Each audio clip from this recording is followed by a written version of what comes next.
Cyber ठगी, पूरे मुल्क में तमाम केसेस आपने सुने होंगे साइबर ठगी के। एक अनजान कॉल आती है और आपको अपनी बातों में ऐसे उलझाती है कि आप अपने घर में रहते हुए भी कैद हो जाते हैं।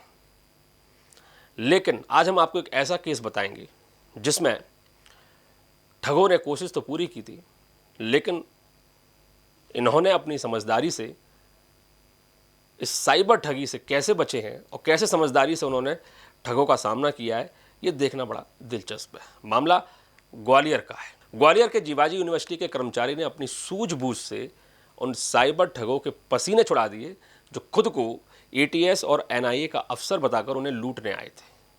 ग्वालियर मिरर की इस खास रिपोर्ट में हम आपको बताएंगे कि कैसे ठगों ने जीवाजी यूनिवर्सिटी कर्मचारी सुनील शर्मा को करीब 3.25 घंटे तक डिजिटल अरेस्ट रखा, लेकिन आखिर में उन्हें खुद ही दुम दुबाकर भागना पड़ा। घटना 5 अप्रैल की है, जब माधोगंज में रहने वाले 60 साल के सुनील शर्मा के पास एक अनजान कॉल आता है। फ़ोन करने वाले खुद को भोपाल कमिश्नर ऑफिस का सीनियर इंस्पेक्टर रंजीत बताते हैं। उसने सुनील को डराने की पूरी कोशिश की। उन्होंने बताया कि सुनील का आधार कार्ड से एक सिम एक्टिव है जो आतंकवादी उमर फारूक के पास मिली है। ठग ने दावा किया कि पुणे एटीएस ने तमिलनाडु से इस आतंकवादी को पकड़ा है और अब सुनील की खैर नहीं।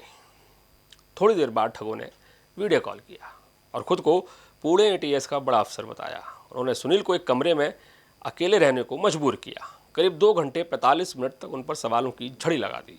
ठगों ने डराते हुए कहा कि उनके HDFC बैंक खाते से तकरीबन 70 करोड़ रुपए का संदिग्ध लेन देन हुआ है और उनके नाम का गिरफ्तारी वारंट भी जारी हो चुका है। इतना ही नहीं, ठगों ने एनआईए के फर्जी लेटर पैड पर एक तथाकथित गोपनीय समझौता पत्र भी भेजा ताकि सुनील पूरी तरह से डर जाए और उनकी बातों में आकर सब कुछ वो करे जैसा भी चाहते हैं। ठगों ने उनसे हर 2 घंटे में अपनी लोकेशन भेजने को कहा, लेकिन यहीं पर सुनील ने अपना संयम नहीं खोया। 6 अप्रैल को जब दोबारा ठगों का फ़ोन आया, तब सुनील ने पलटकर सवाल पूछना शुरू किया।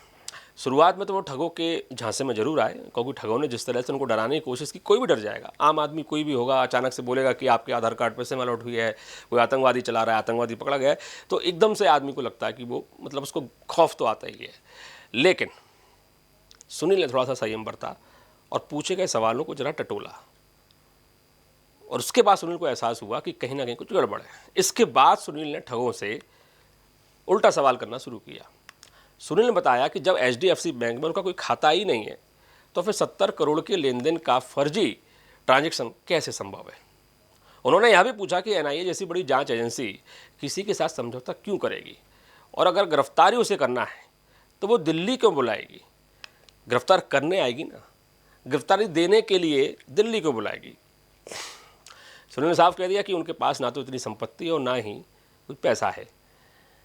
जैसे ही सुनील ने तथ्यों के साथ सवाल दागे, ठग बुरी तरह से उलझ गए। उन्हें समझ आ गया कि इस बार उनका पाला किसी समझदार इंसान से पड़ा है जो उनके झांसे में तो नहीं आने वाला है। आखिर में ठगों ने फ़ोन काट दिया और खाली हाथ लौट गए।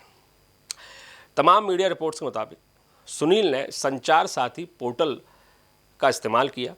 संचार साथी पोर्टल भारत सरकार की वो सेवा है जहाँ पर जाकर आप पता लगा सकते हैं कि आपके आधार कार्ड पर कितने सिम अलॉट हुए हैं। जब वो संचार साथी पोर्टल पर गए और पता लगाने की कोशिश की, मालूम पड़ा कि उनके नाम पर या उनके आधार कार्ड के नाम पर कोई सिम ऐसी अलॉट नहीं हुई है जिससे कोई आतंकवादी संचालित कर रहा है।